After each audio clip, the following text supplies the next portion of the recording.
I think we'll get started. I know some people are still logging in. I can see the ticker moving, but we're going to get started just to be respectful of everybody's time. So good morning. Thank you everyone for being here today. My name is Erin, and I'm one of the founding members of Recovery Advocate Network.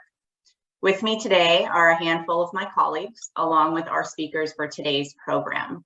I'll let them tell you more about themselves when they present, but I speak for everyone when I say we are glad that you are here today. This is our second Coffee and Conversation event, which we do host quarterly, and we're so excited that you've chosen to join us today. The purpose of today's program is to help educate people, not only on what our organization is and what we aim to accomplish, but also to assist in opening the general dialogue around suicide, acknowledging the prevalence of suicide and suicide ideation in society, and recognizing the large disparity in financial resources available for treatment. This morning's program is going to kick off with a brief video dedicated to the semicolon tattoo and its meaning in the world today. You will also hear commentary from the client perspective, with a woman sharing her personal story of suicide ideation and attempted suicide. You'll hear from a gentleman who has a family perspective. He's a father who lost his son last December due to suicide. And finally, you'll hear from the clinician perspective, from someone who's personally in recovery and has dedicated her life to helping others find their way. We will also have a Q&A at the close of this program. Please utilize the chat function on Zoom to submit your questions. These questions could be for myself or another RAND board member, or for a specific speaker. My colleagues will be monitoring the chat and will ask the questions live at the end of the program. Before we start this morning's program, though, I do want to take a moment to share a bit about our organization. Recovery Advocate Network, or RAN as we call it, took shape in the summer of 2021 as our founding board members discovered each other through common ground. Some having experienced the challenges of mental health treatment firsthand, while others saw loved ones, family, and friends experience similar challenges. Long story short, we recognize that society in general does not treat mental illness with appropriate measures. Much of mainstream society still harbors antiquated perceptions of what mental illness exactly means. For many, it means depression or anxiety, while others classify it to mean substance abuse or addiction. But others see it as PTSD, trauma, process disorders, sexual identity challenges, and so on. But the truth of the matter is they're all mental health related disorders, which often overlap. And individuals who are diagnosed with them deserve access to treatment, whether that be regular therapy, outpatient programs, inpatient programs, support groups, sober living, and so on. Because of this, we at Recovery Advocate Network seek to remove the financial barriers to treatment by offering scholarships to those who are dedicated to their recovery. We hope to reduce the financial burden of treatment with the hope that one day individuals with mental health challenges will receive comprehensive and effective treatment without the worry of financial burdens to themselves or their families. Our scholarships offer people the lifeline they need to get well. We recognize that recovery is not linear, as there's no one way that works for everyone. So we've structured our financial assistance offerings to be nimble, meeting the needs of individuals where they are at presently. Some examples of this include an individual with PTSD or trauma providing funds for room and board at a treatment center, which is about $10,500 for 2 weeks. For an alcoholic or addict in early recovery, this might be financial assistance to help with weekly therapy or sober living at $1,500 a month. For a victim of sexual abuse or someone suffering from a process disorder, this might look like funds to support their entry into a partial hospitalization program or safe living environment. We don't discriminate or limit our fund availability based on an individual's specific diagnosis, meaning we don't only help alcoholics or help those with eating disorders or those with suicide ideation. We do, however, employ a thorough and medically backed approach to ensure the funds are being distributed to provide mental health treatment to those who are truly dedicated to their cause and their own recovery. That said, we are in the formation phase of development, and this event, Coffee and Conversation, is designed to not only be informative and raise awareness of mental health challenges present in society, but also raise awareness for funding in support of our mission. The risk of being overly blunt this morning, we can only offer scholarships when people like yourselves who care about the mental well-being of society support us financially. This is not a plea for dollars over the next hour, although we'll happily take them if you're offering, but it is a request for support in terms of attending events like this, sharing our information with those you know, offering to volunteer your time to assist us, spreading the word of our mission, and so on. Given we are essentially a startup, we need all the help we can get. And that's why we are so grateful for our speakers here today who have assisted us in developing this program and brought support to our organization. We're also extremely grateful for you in attending our program this morning, as without you, we wouldn't be able to help anyone. Before we start our program and launching into our first video, I do want to make a disclaimer that since this is a mental health forum, there will be a variety of sensitive topics discussed that we recognize may be triggering for some or hard to hear for others. While the focus of this morning's program is suicide awareness, there may be mention of several other mental health issues. So if you're feeling uncomfortable, or if you don't want to stay for the duration of the program, we understand and appreciate your ongoing support. That said, if you need resources for yourself or a loved one, please reach out and we're happy to provide reference information for you. Thank you. So let's get started. We're going to start off with a video on Project Semicolon.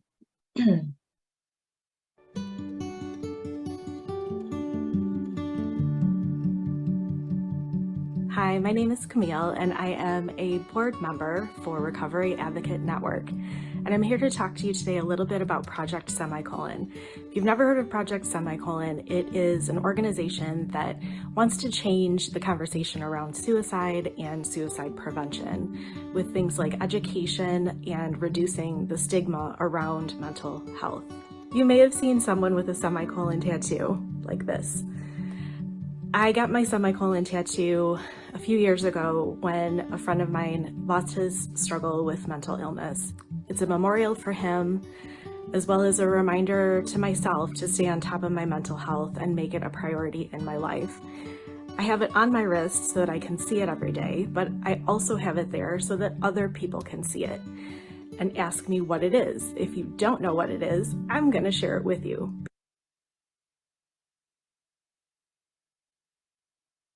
Because another thing we need to do is reduce the stigma surrounding mental health. Our mental health is so important and we need to start being able to have open conversations about it. I'd like to share a letter from my dear friend Michelle, who saw my tattoo and decided to get one of her own. She wrote me this letter. This is the only tattoo I have, and it is part of my story. It reminds me of the times I almost chose my exit and that I found my way out of the dark tunnel of depression. As much as I want to overlook my depression and anxiety, I realize how far I've come when I glance at my semicolon tattoo. I love connecting with others who have this tattoo and discussing our journey. It helps to place a face to depression and anxiety and to reach out to those in the dark tunnel. Hi there, my name is Brittany. I've got my semicolon tattoo. It's kind of a hybrid with a lotus. I am a massage therapist. Massage therapy has really helped me with my depression. And I think back, if I wanted, I did want to end my story. And I made a few, they weren't like actual attempts, but they were more like, I wanted to, but didn't know how, and I'm glad it never happened. But that and a lotus flower is something that it grows from mud, but then it's something beautiful, and that's kind of where I'm at now. 32, almost 33, and I feel like I'm finally kind of meeting myself for the first time. So it's kind of a reminder that it does get better, and I'm glad I continued because life turned out to be pretty damn awesome, not gonna lie. But I've got it for me to remind me to keep on trucking, to keep being me and bloom into something beautiful. So yeah, that's my semicolon story. It gets better. Hi, my name is Kylie. I want to share a little about my tattoo with you guys. Two parts to mine, first being the semicolon. The semicolon is a widely used symbol for suicidal thought, suicide ideation. It means that our story's not over. There was a pause, but not a stop. And the butterfly for me, I used to also self-harm. And the Butterfly Project is something that helped me stop those behaviors and learn how to cope in a more positive way. And if you're not familiar with that, if you have the urge to self-harm or anything, you draw a butterfly on yourself. You can decorate it however you want, and you name it after somebody that you know loves you or somebody that you care about. And when you have the urge to harm yourself, you see that butterfly, you think of that person, and it's an attempt to create more of a positive thought instead of wanting to harm yourself. I wanted to combine the two because while suicide ideation is not always tied to self-harm, for me it was. And I've struggled with self-harm since I was 14. I'm 26 now, and I haven't self-harmed in 4 years. I got the tattoo on the 1-year anniversary of no longer self-harming, and it's really a reminder to reflect on where I am now with my mental health. And even though I still have days I struggle, I can get through them. And it was also a reminder, one of my best friends passed away in high school. So when I got the tattoo, I named it after him. So it's named after Zach. He was one of my biggest encouragers.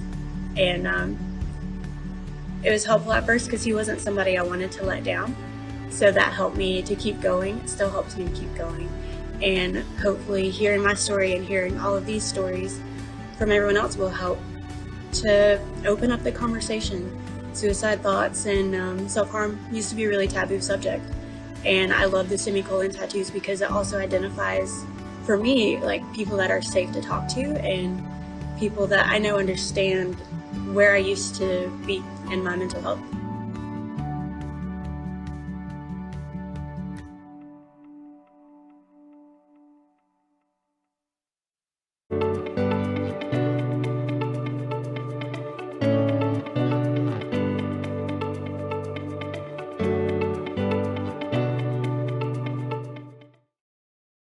Last year. He joins us today to share with you a bit of his story and his grief in order to help heal others. David, I'll turn it over to you. Yeah. Hello, everybody. As you said, my name is David. I'm a father, husband, filmmaker, designer, and a veteran. And the veteran part is the part that really sort of got my entry into this world. In terms of in terms of background of being around mental health issues, I'm the son of a lifelong alcoholic. I've personally had to deliver my sisters to heroin rehab several times. Had to pull one sister out of a crack house when it got too bad. So I've been around addiction and mental health my entire life. I've been pretty insulated from it though, until I got out of the Army and started becoming much more vocal about the plight of veterans. As you may have heard, on average, 22 veterans take their life every single day. And at one point I applied for and became the chairman of the Royal Oak Veterans Events Committee. We put on this one of the things that we did, apart from the Memorial Day parade and everything like that, we put on the Ruck 22 to raise awareness of veteran suicide. And we did a 2.2 mile loop, and we raised money, we raised funds and food for needy and homeless vets, and everybody would raise a bunch of money, and we'd pat ourselves on the back, and then we'd go home. And we did this for about 2 years before I actually had to bring up and said, okay, here's the deal. We're not actually raising awareness. I mean, it's just telling people that 22 veterans, take their life every day is not helping. We're not giving people the tools to be able to spot ideation, to be able to talk to somebody if they open up. We have this issue in our culture where we're so mortified by the idea of death itself, that we, like, a lot of people will lock up and not even speak, and they don't know how to talk about that. So I actually I push for change in being able to help with veteran suicide, and in hopefully providing actual help as opposed to just, you know, raising money. At the time, my son actually became the student liaison to the Veterans Events Committee, and was right there with me, helping in the fight against veteran suicide. He actually had dog tags that you know, had the 800 number, and to talk about veteran suicide and all the, you know, the ways he can help. And he took his life in December. The one thing, and probably the only thing that I'm really qualified to speak about, not suicide itself, not ideation itself, is the profound grief and suffering that comes afterwards. I've heard a million times from you know, different sources about people who say, well, things will be better if I'm gone, or this, that, the other thing, of the things that people tell each other when they're ideating, that they're the problem, that they're the, you know, that things would be great if they just weren't there, sort of thing. And the one thing that I want to grab everyone and tell them, like, the earthquake that comes afterward, the devastation that ripples out like an actual earthquake, it is immense. It's, you know, anyone who you think you might be helping in your ideation, if that's, you know, something that goes through somebody's head, that people would be better off without me, is, you know, I want to dispel that 100%. It is a catastrophic wave that radiates out into the community, not just the family and friends, but everyone it touches, and everyone's life is changed by it. The grief, we talk about pain sometimes, but as the opioid crisis showed us, you know, we like to mask pain instead of dealing with it, and that's what that entire epidemic is about. We don't talk about grief. We don't talk about sorrow. We, for whatever reason, our culture is averse to touching that third rail of actually dealing with emotions. We like to talk a good game about mental health. We've come a long way of destigmatizing certain issues, but there are other issues, like Sarah said, that are still very high up there in terms of stigma. You know,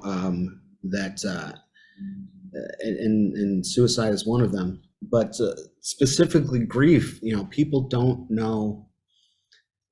They don't understand it. We have a Hollywood viewpoint of what grief and suffering is, that it's something that, you know, happens, and, you know, some people can come together and they get over it in 90 minutes, you know, or a 30-minute episode of a show, and it is life-changing. I mean, it literally, losing my son literally broke my heart.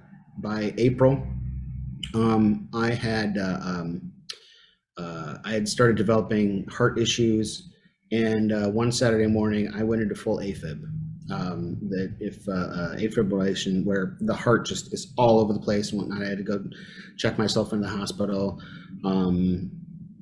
a battery of tests and whatnot, and everybody said, well, we don't know why this is, we don't know why this is, until I mentioned, you know, what I had gone through, and the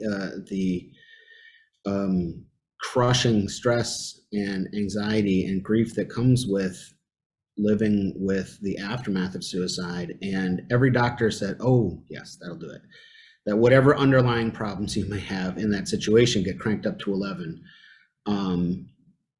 And the one thing that a lot of people have approached me about, they, you know, we don't even have the words in our culture to really address grief and suffering. So it doesn't surprise me that we really don't have the words to address the underlying issue about, you know, about ideation itself. It's not just that we need to destigmatize this, that we need to, you know, we need to push for a radical transparency, that it's not enough to, turn to a friend and say, hey, how you doing? Because, if you live with depression or anxiety or bipolar disorder, or, any number of things, especially addiction, somebody reaching out and saying, hey, how you doing? I mean, people are very good at responding to those type of things and brushing people aside. We need to push for a radical transparency and an openness that we have never seen before, if we really want to address this issue. It's not a lack of resources in most instances. Obviously, Sarah's husband's a physician. It's not for lack of resources. My son wore a dog tag that had an 800 number on it. Like every one of my children, on the back of their student ID has a suicide prevention number on it. I've had a few people say, well, if he only knew or whatnot. He was literally on the committee to help to fight veteran suicide. So a lot of times for things like addiction and mental health issues, it's a lack of resources. But I think we've come very far when it comes to suicide prevention in terms of getting those things out there. The stigma comes from actually using them. We have the 988 number, great, but the problem is if we don't destigmatize the actual use of these resources, then the resources are useless. And I think a lot of people have done heroic work of coming up with any number of ways to reach out and help people, but it's that last step of getting people to actually reach out and grab those resources. And I think that's, if we work on anything in terms of destigmatization,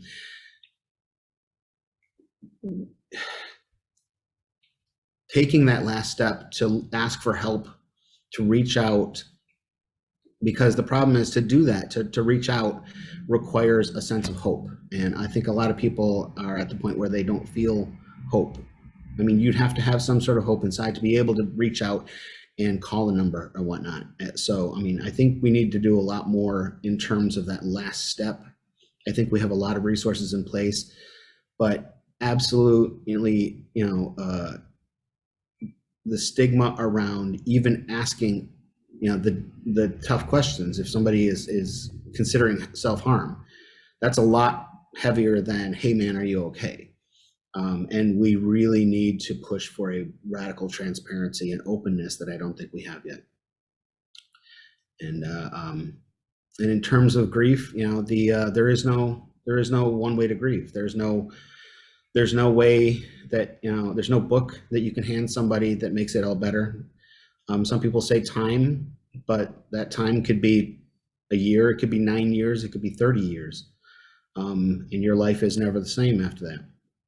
But anyone, I just want everyone to know that it's people who are going through this on the other side, the people who, a lot of people, folks with ideation think maybe they're helping in some way.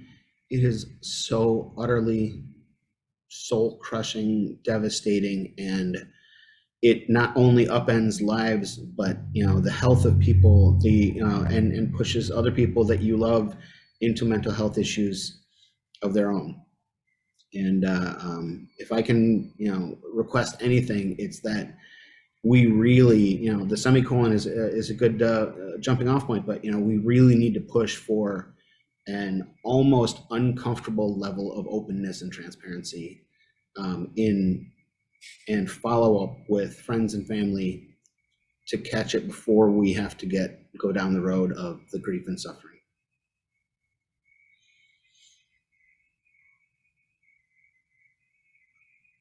Oh, mic's off, Aaron. Sorry, appreciate that. Thank you very much for sharing that with us. It's so true, and it's a conversation that needs to happen. As a follow-up to David's story, I have one more statistic to bring to your attention, and that is how many people die from suicide each day worldwide. Again, to David's point, resulting in that grief and the impact not only on family and friends, but the community. So not annually, not monthly, but how many every single day die from suicide? And the answer to that is more than 2,000. That's a lot. And in fact, it's assumed that this reported rate is actually low due to the probability of underestimated suicide deaths. To Sarah and David's point about the stigma that surrounds suicidal death. Suicide is actually illegal in some countries, so they don't even report it, which is how we know that this statistic is far too low for what's actual, but far too many for how we should be.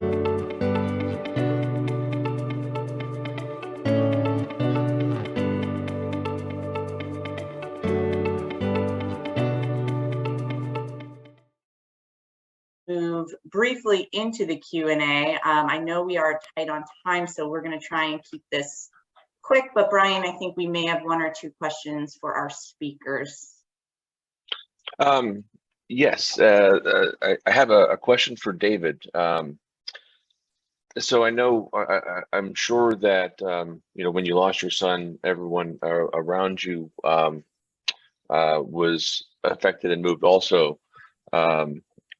How do you wish the people around you had broached the subject at the time? I'm sure they walked around on eggshells and tried to give you space and be respectful, but what would have been the best approach for you, for people to address?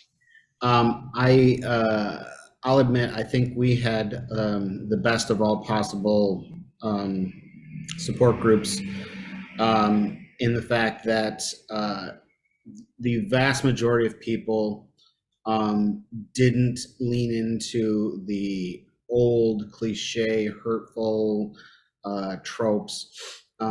Most people don't know what to say, so they just say, there's no words, I don't know what to say, and that's perfectly acceptable. What if I could give anybody advice if they're dealing with someone who's lost somebody, especially to suicide, is that your job is not to show, oh, I know what you're going through because whatever. That is one of the most, they don't mean to be mean, but it comes off so horribly. We did have one person, oh, I know what you're going through because I just lost my grandfather who was 85 and whatnot, and he had stage 4 cancer. When I go, yes, I understand that. Thank you. Not to sound rude, grandfathers are supposed to die. That is the natural order of things. We get old, and at some point we're going to die. But our culture is so averse to even speaking about death that we talk about natural death. And we put that in the same camp as something like suicide or overdose or things like that too. And we really need to distinguish between those things. Like, there is a natural order of things. And if you try to either one up somebody of, oh, I'm sorry that you're going through this, but let me tell you my story. And the one thing that I did notice is we're so bottled up that a lot of times people will come up to you and they believe that your grief and suffering is an opening for them to tell their story, because we don't have a system in place for people to be able to get things off their chest. So they go, I'm so very sorry, I don't know what to say. And then we'll launch into a 15-minute long thing about their own issue, which is so not helpful at all. And it makes me hurt inside knowing that these people have walked around with this for years and years and years. If I can give anybody anything, when I talk about radical transparency and openness, is be able to do that with your friends and family now. Do not unload that on somebody who's dealing with the grief of losing a loved one. Like, when you've lost your person, that is not the time you want somebody, you're not a therapist for somebody else. And that's the big one. Luckily, we had a lot of really smart people around us who either ran interference for us or just all kind of knew the right things to say. But there was the occasional, oh, he's in a better place. And no, he's not. But for the most part, we did have a really strong support group, and I, on multiple occasions would say things like, I don't know how you would do this alone. I don't know how you would do this without a strong support network. We had a memorial and the city showed up. I had state representatives and state senators and mayors and everybody showed up, and and it hurt me more knowing that there are people out there that don't have that kind of support.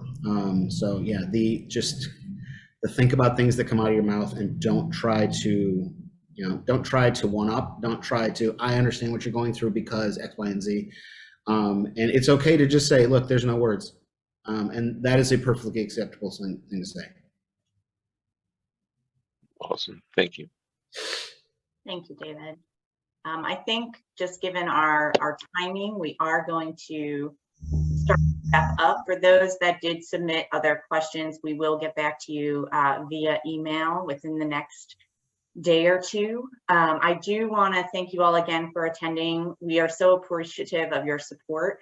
Next month, we will not be holding a coffee and conversation event like this one, but we will be holding our online auction to help raise funds for the scholarships we provide. So far, we've secured some great auction items.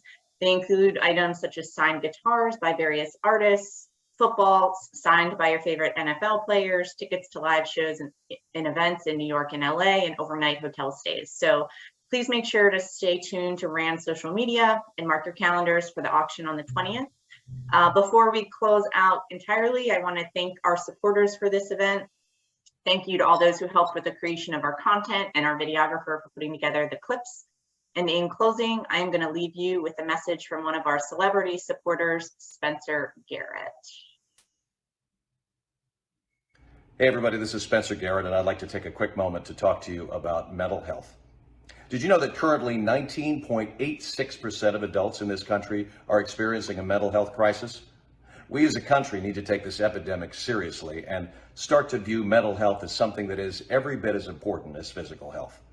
Individuals reporting unmet needs are those seeking treatment and facing barriers to getting the help they need, including no insurance or limited coverage.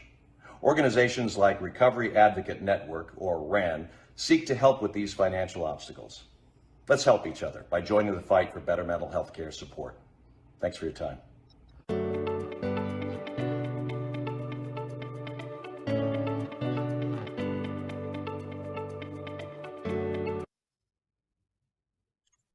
Thank you, everyone.